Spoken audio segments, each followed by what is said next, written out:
облыс көлемінде 17 қала аудан болатын болса, соның 7 ауданы Өзбекстан Республикасымен тікелей шекараласады. Ауылы аралас, қойы қоралас, тілі, мәдениеті, дәстүрі, діні ортақ болғаннан кейін кейбір мәселелер оң жаққа, кейбір мәселелер теріс жаққа қарай әсер етіп жатады.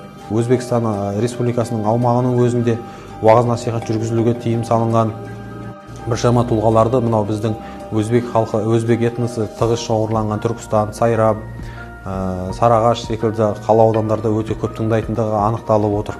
Атап айтқанда мынау Абдуллах Дамла, Абдуллах Зуфар, Шейх Садық Самарқанди секілді және тағы басқа да өзбек уағызшыларының уағыздарын тыңдамауға, олар таратпауға, бөліспеуге, әлеуметтік желілерде қарамауға біз тұрғындарды әлі де шақырамыз. Неге? Себебі бұндай уағызшылардың таза сәләфилік көзқарастарда өзінің идеологиясын жүргізетіндігі, тарататындығы нақты дәлелденген. Сол тыйым салынған уағыздарды бөлісу, таратудың өзі заң аясында тыйым салынған. Биыл жыл басынан бері біршама азаматтарға қылмыстық кодекс бойынша шара көрілді.